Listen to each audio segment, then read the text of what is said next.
Welcome to Take Your Relationship from Humdrum to Yum Yum.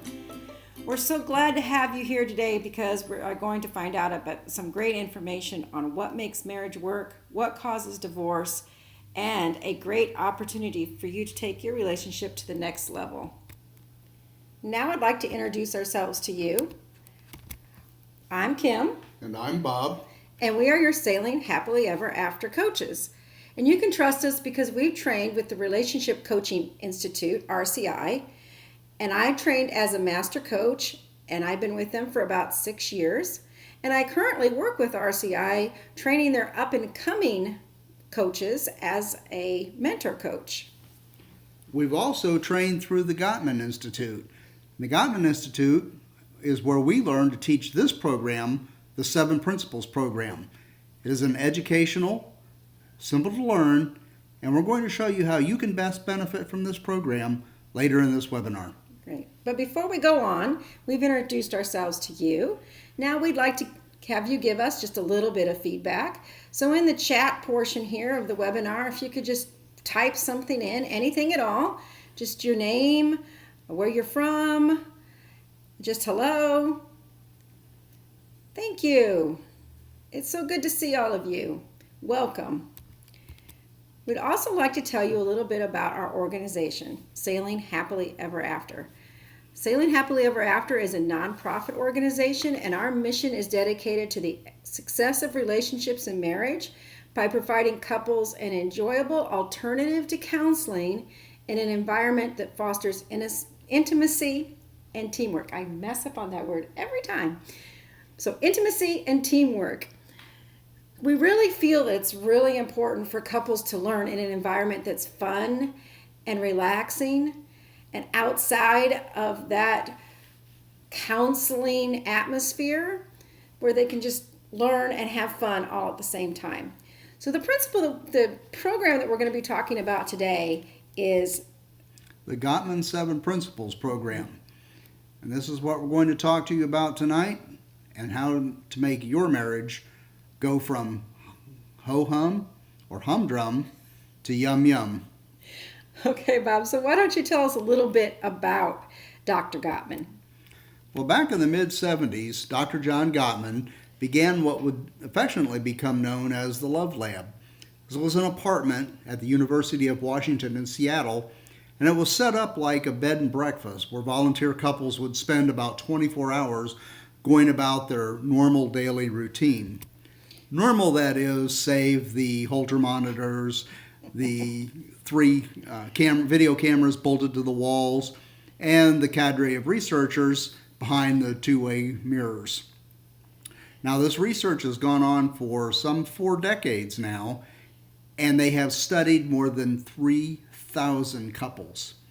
Now, this long-term, in-depth research has allowed Dr. Gottman to predict, with an average of 91% accuracy. Wow.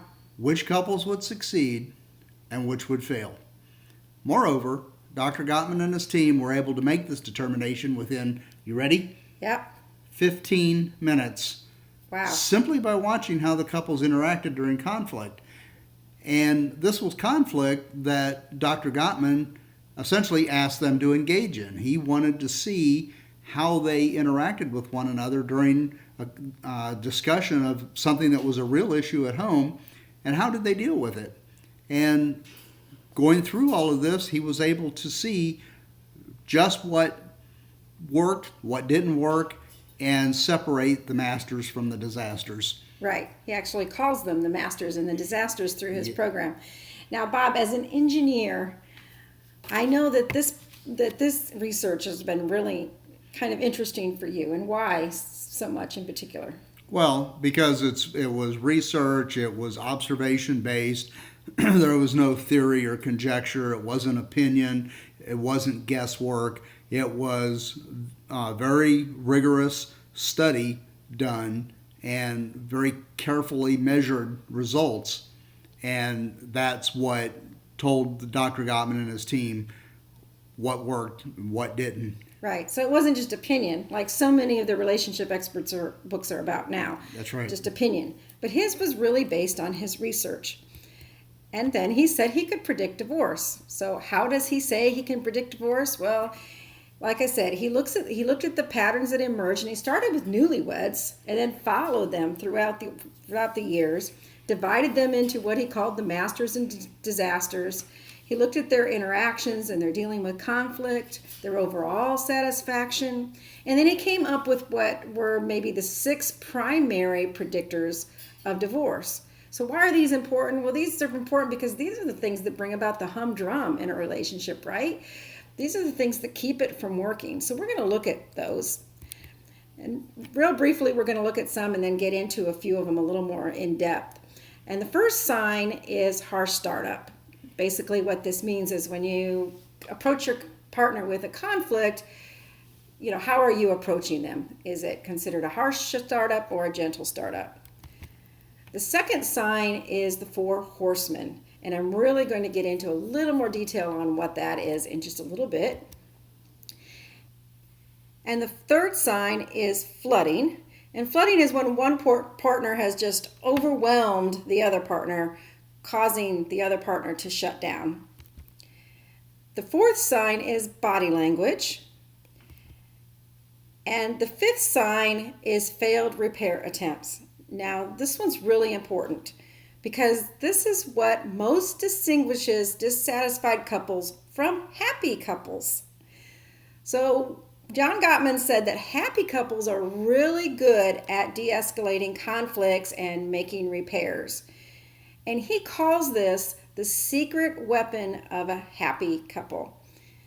Now, what couples normally do, or the masters, what they were doing is in the middle of a conflict when things were starting to get intense, one partner would have the frame of mind or just naturally had the sense of humor to kind of do something that de-escalated the conflict and brought it back down to a level where it could be worked on. Like sticking their tongue out? Yeah, like sticking their tongue out, making a joke. A funny face. Funny face. One of the examples that Gottman gives is he was watching a couple in the Love Lab, and in the middle of an argument, the husband looks at the wife all of a sudden and says, those are really nice shoes you have. And she said, well, thank you. They really didn't cost very much. And he said, well, they're really nice. Are you going to wear them to the party next Friday? She said, well, yeah, I think I will. And it just stopped the conflict. And now, it didn't mean the problem was over. It merely brought the conflict down to a manageable level to where they could talk about it rather than argue about it. Right. So this really truly is the secret weapon of a happy couple. And then last but not least is our 6th sign, bad memories and rewriting the past. Now, Gottman often asks his couples to go back and describe the beginning of their relationship. Now, the masters could do it with fondness and the disasters could not. So if you can't even remember the good from the beginning when you were so-called in love, then there are definitely some issues there in your relationship. So, as you remember before, we talked about going back to the 4 horsemen. Now, not all negative statements are equally corrosive. Some are more damaging than others. And those that most predict the demise of the relationship are what Gottman calls the 4 horsemen of the apocalypse of relationships. Many of you are familiar with the 4 horsemen from Revelation, but John Gottman refers to these as the 4 horsemen of relationships. Now, the first one is criticism.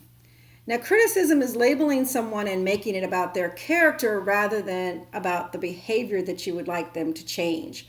So it's okay to have a complaint. It's okay to have a request for your partner, but we don't want to do it with criticism. And one way that we could do that would be, instead of saying, please put your mug in the dishwasher when you're finished, you would say something like, you're so lazy.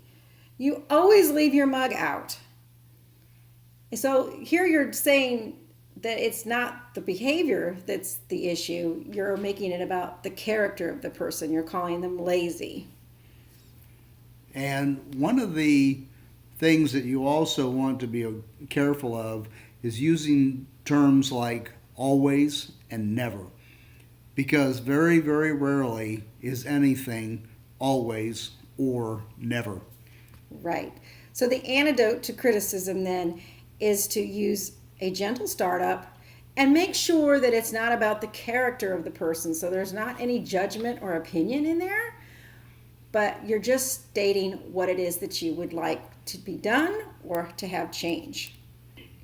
And two, then, when someone feels criticized, it also brings on the second horseman, which is defensiveness. So a lot of times when someone feels criticized or they feel attacked, the first thing that they want to do is go, oh, well, yeah, what about you? And the second way that people use defensiveness is when they're being defensive as the innocent victim, right? So they're making statements like, you're always picking on me, and nothing I ever do is good enough.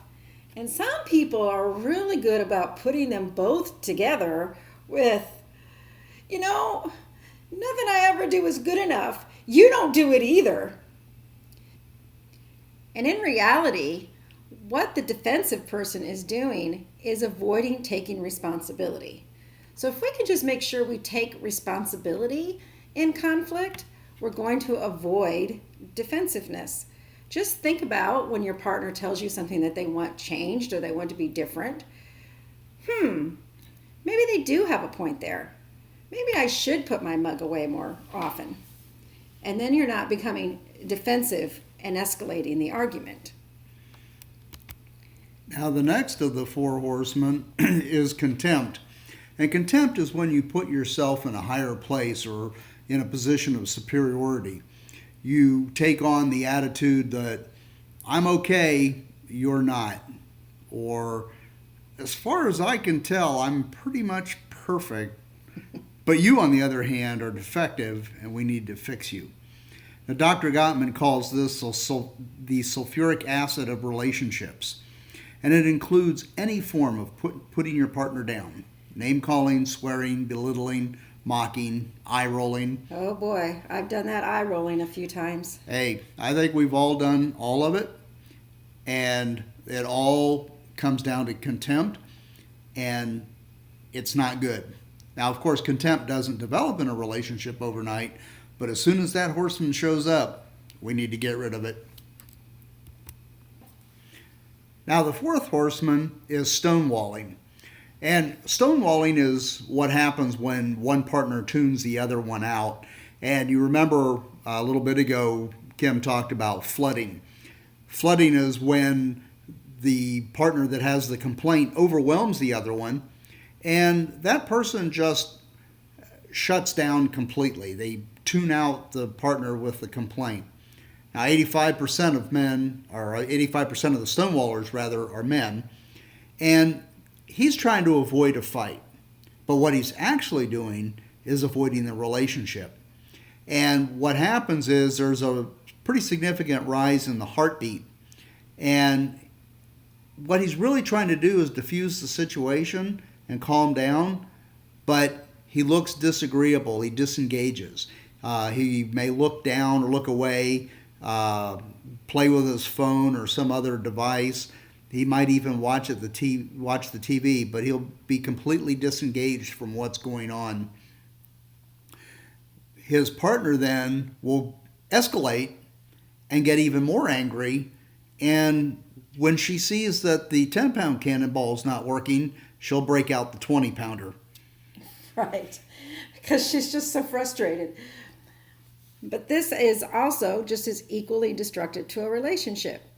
So what does this all look like in an argument?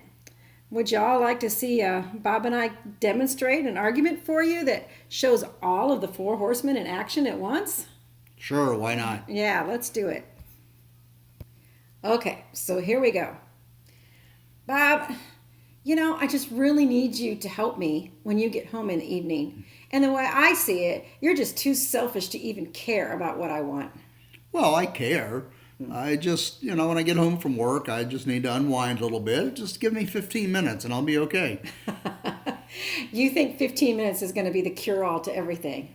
Well, no, I don't think it's the cure-all, but hey, I know. just put a note on the fridge with a list of things that you'd like me to do. And then as I go through, I can just check them off. Yeah, that's going to work just about as well as that list in your phone of things that you want to get done that never get done. Well, okay, I may not get them done, but how about when I stayed up that late that night and helped you do your resume? Like, I don't help you with all the last minute stuff that needs done too. I'm talking about the stuff that needs done every day. Every day. Okay. You know what? I think you just need to calm down a little bit. Calm down. Calm down. That's all you ever say is calm down. Bob, look at me. Bob, pay attention to me. Can't you hear me? Ugh, there you go again. Just tuning me out. So, that's what an argument looks like that's using all four of these horsemen. Sounds pretty bad, doesn't it? Could you pick them all out? Could you pick out the criticism, the defensiveness, the contempt? And then at the end, boy, that was pretty obvious. He just tuned her completely out. Just complete stonewalling. But I knew she would have to stop soon. Why? Because the game starts in 10 minutes. Oh, yeah, I usually leave you alone during the game. Yeah, you're right.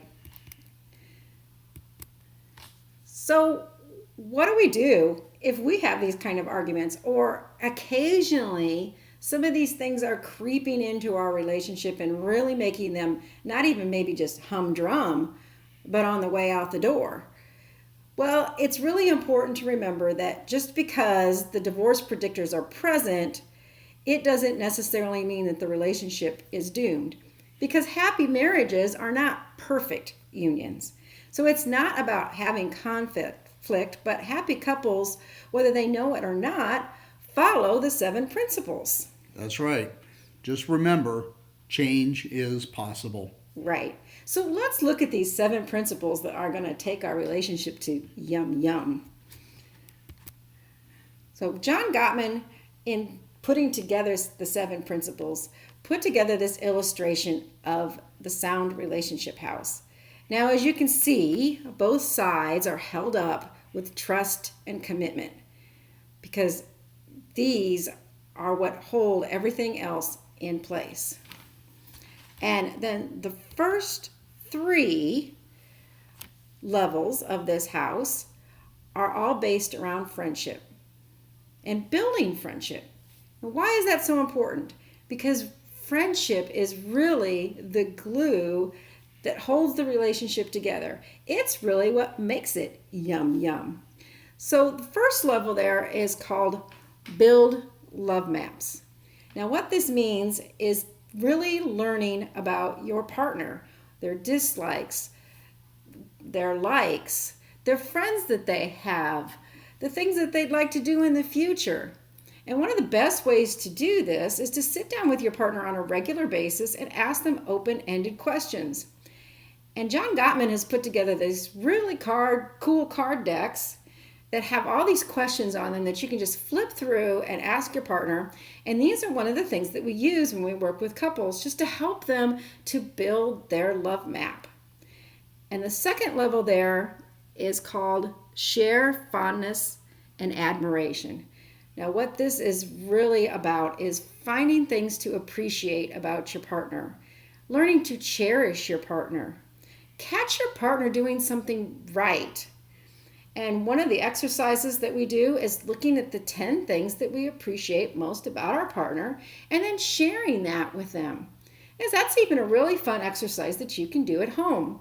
And it's usually pretty easy to do. Now, the third one is turn toward instead of away. And what this means is when your partner submits a bid for emotional connection, turning toward them means to not only acknowledge it, but to take action on it.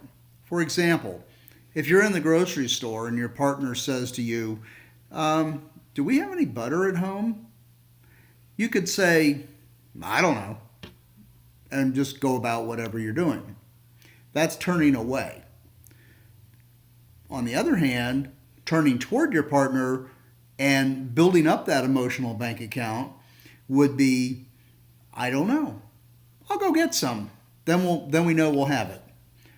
And the masters turn toward their partner 86% of the time, whereas the disasters only turn toward their partner 33% of the time. So try and pay attention to when your partner is giving you bids for a connection. And pay attention to how many times you turn away or turn toward. Do this for the rest of the week and see how you do. Okay, the next one is positive perspective.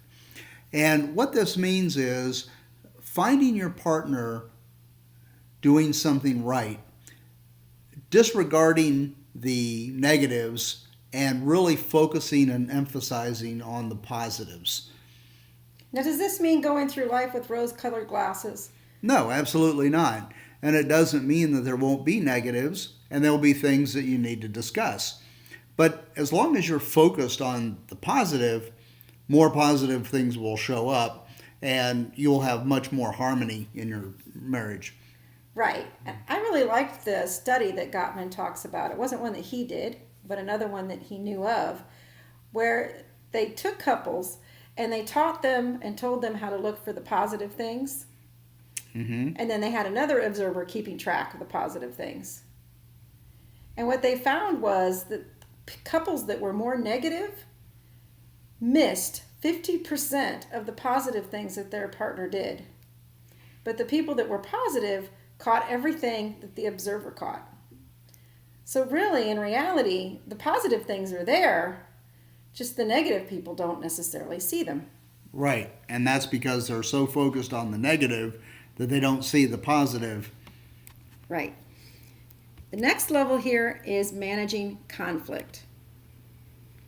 And the first thing in managing conflict is letting your partner influence you.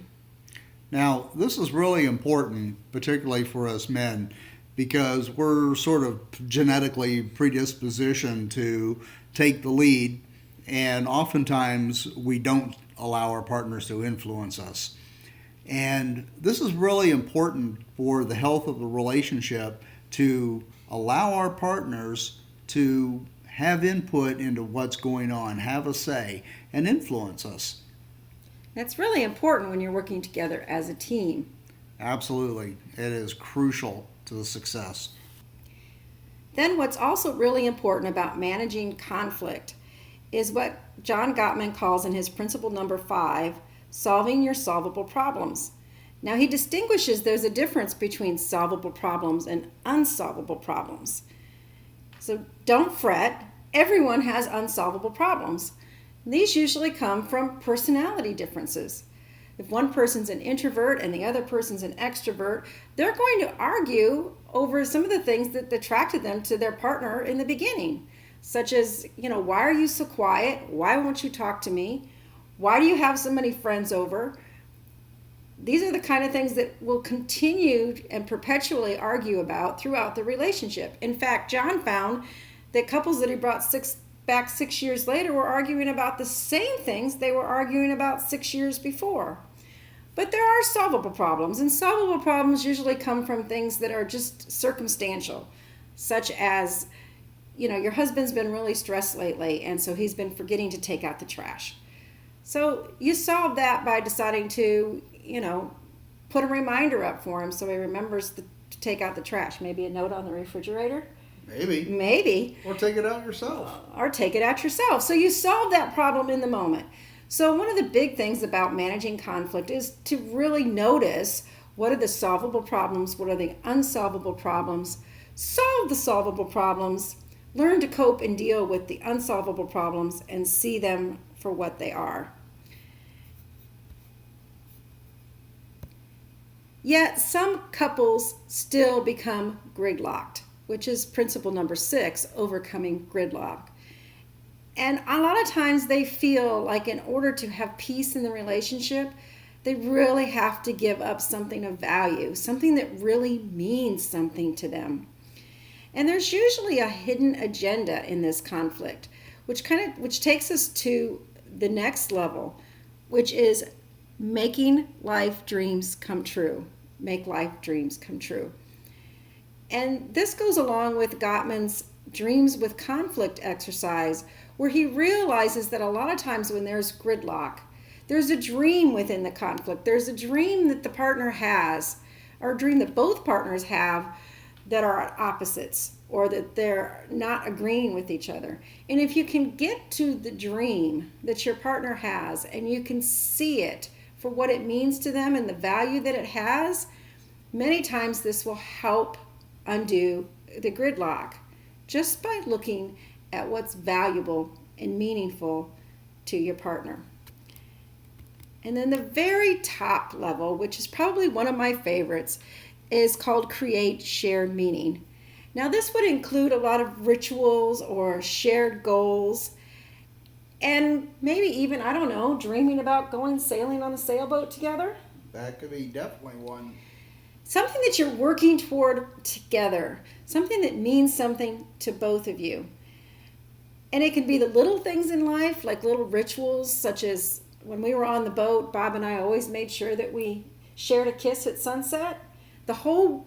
Everything stopped when the sun was setting when we were on the boat. And I got my kiss. And it was fabulous. It was a nice little shared ritual. And if you go to our website at Sailing Happily Ever After, we have a free online course that you can take called Online Vision Course. And this really helps you in great detail to figure out what your relationship vision is for the two of you, so that you can be on the same track and you can use that as almost your compass and your guide in your relationship to keep you going in the same direction for this shared meaning. So that's the Sound Relationship House. And it's these principles and these walls of trust and commitment that are really going to take your relationship to the next level. Yet so many couples don't get there, and they're stuck. And did you know that the average couple waits 6 years of building up resentment before they begin the important work of learning to resolve the differences in an effective way? This is a huge reason why the divorce rate is 41%. So why don't they get help? Well, we think that there's some really common roadblocks that keep them from going from humdrum to yum yum. And the first one of these is that they just don't want to go see a therapist. And we have to say that we really understand that. Because as I said in the beginning, that's one of the reasons that we created Sailing Happily Ever After to begin with. Because therapy just isn't fun. And it's not relaxing. Not at all. And there's a lot of negative stigma attached to going to see a counselor or a therapist. There sure is. People just don't want to tell anybody else that they're going, do they? So let's look at that a little bit further. So what is the best proven technique for helping couples that is more effective than therapy? Well, Diane Soley, who is a former couples therapist and who also founded Smart Marriages, said that in her career as a therapist, she ended up feeling like a sitting judge over her couples. And she wrote in a New York Times article entitled "Married with Problems, Therapy May Not Help," that marriage education classes are more empowering than therapy. And John Gottman himself, who uses marriage education workshops and couples therapy, found that workshops alone were actually sufficient for 70 to 80% of couples in his research. Now, the other 20 to 30% of couples were couples that kind of had problems with depression or addiction, and so they really weren't good prospects for an educational workshop or retreat anyway. But what he actually said was most therapy fails because most teach better communication and active listening as the royal road to marital happiness. Now, we've heard that so many times, right? That communication is the key to a happy relationship. But learning these communication skills or this active listening doesn't really always work in conflict. They're just not practical to all of a sudden in the middle of an argument remember how to use your active listening. It just doesn't always work. So that's one reason that people don't get help. The next reason is because they decide that they're going to go to their friends for advice. They don't want to go to a therapy session, so let's go ask our friends. And we know your friends love you. Of course they do. And they must have your best interest at heart. And you wouldn't trade them for the world. But do me a favor. Please don't listen to them. They're horrible counselors. They give bad advice. And they're encouraging poor decisions. And let's face it, they run in the same circles. They do the same things that we'd have. They have the same interests. So it just makes sense that they're going to have the same struggles and the same weaknesses and the same blind spots. So this is really why they're not the place to go for advice. And the third thing that we hear from people is, I don't need a marriage class. I have a good marriage. Well, does that mean that we don't need marriage education? Don't we all know a couple that seemed like they were perfect for each other and then we hear they're getting a divorce? What happened? Was it a sham from the beginning? Probably not. They just fell into a trap of not taking care of their marriage every day. They thought it was going so well that they didn't need to learn the little things and the skills that could save their marriage when it got boring or tough. It would kind of be like not watering your plant because it looks good. So you have a good marriage. So what's next? Couples don't realize that with the right tools, a relationship can get to the next level. That yum level, right? So if I could ask you what could make your relationship better, what would your answer be? What would your partner's answer be? Do you know? And the next one is, I can just read a good relationship book. Well, that's a good start. And we recommend the 7 principles for making marriage work. Now, most of us have all gone out and we've gotten self-help books. Some of us have actually even read them. We have worked with many clients that have read all kinds of books, but most of them don't know how to apply the information that's in those books. We've picked up a book, oftentimes, read it, but are at a complete loss of how to apply it on a day-to-day basis. And the exercises that are in those books, which are really the most important part, we probably won't be able to effectively apply them and use them with our partner, if we even did them at all. Now, we may do some of those exercises, but if you're like most of our clients, you didn't do them right, and they ended up causing even more conflict than when you started. Right. So when we work with clients, we actually demonstrate, kind of like we demonstrated our little argument, on the wrong way to do the exercises and the right way to do the exercises. It's actually kind of fun. Now, the next one is, we can't afford to get help. Okay, we hear that a lot, and we really want to challenge you on this. What will it cost if things don't go well in your marriage? If you're engaged, think how much you're spending on the wedding. And for couples that have been married for years, think of all of the things that you've accumulated over that time, the vacations that you've taken, and all the money that you've spent. And what have you got? I can tell you that with great certainty, what we have to offer you will cost less than a moderate wedding cake. So what if you could attend a 7 principles couples workshop that's not therapy, and it's designed by one of the most renowned and respected marriage experts today? And really why it's not therapy is because we're not even going to ask you to share anything. When we give you exercises to do, you're just going to do them on your own after we've showed you how. You're also going to learn some really practical skills and strategies that can take a struggling marriage and provide it with the tools to make it good, or take a good marriage and make it even stronger so that it can actually make it through any unforeseen storm or circumstance. And then we're going to provide you with an easy way for you to continue to do this when you get home with what Gottman calls the magical 6 hours a week.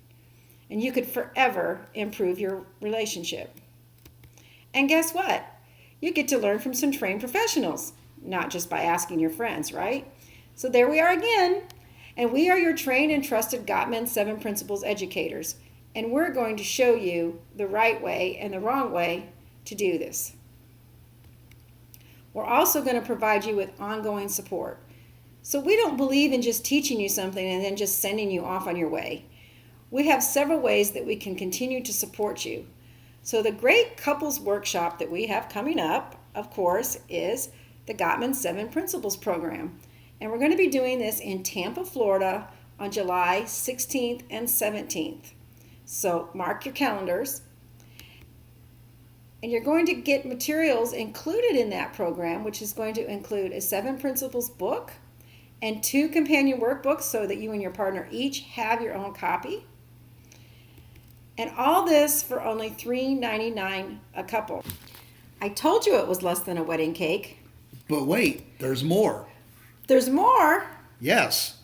Wow. So register before July 1st, and it's only $3.49 a couple, so that's $50 off plus all of these bonuses. So what you're going to get is not only the book and the 2 companion workbooks, but you're going to get the DVD by John Gottman called How to Make Relationships Work. You're going to get the 2 sets of love map cards, which we talked about earlier, that have the open-ended questions that you can ask your partner so that you can build that friendship. And you're also going to get 5 relationship guides. These are guides that will help you on just particular topics. There's aftermath of a fight, small things often, 4 horsemen, relaxation, and how to be a great listener. Again, this is just $3.49 per couple if you register before July 1st. And in staying with our theme of being fun and relaxing, we're holding this at the DoubleTree Suites in Tampa Bay. This hotel overlooks the water. It's beautiful. You'll have all kinds of wonderful, great places to go do your exercises. The pool is actually right on the water, and it's just minutes from the beach. It's minutes from shopping, so you might even want to stay an extra day or 2 and really take advantage of the amenities in the area. So we're only taking 10 couples this time, so register today, register early, because we really would not want you to miss out on this. We're going to have a ton of fun, and we're really going to take your relationship from humdrum to yum yum in just one weekend. So how do we register? Just go to sailinghappilyeverafter.com/workshop, and you're going to be able to register there. So if you do not get in on the first 10 couples, we would really encourage you to visit our website, get to know us better, and contact us so that we can support you through coaching or an upcoming program that we will be having. So thank you very much for visiting us today. Again, we're Bob and Kim with Sailing Happily Ever After, and we look forward to seeing you really soon.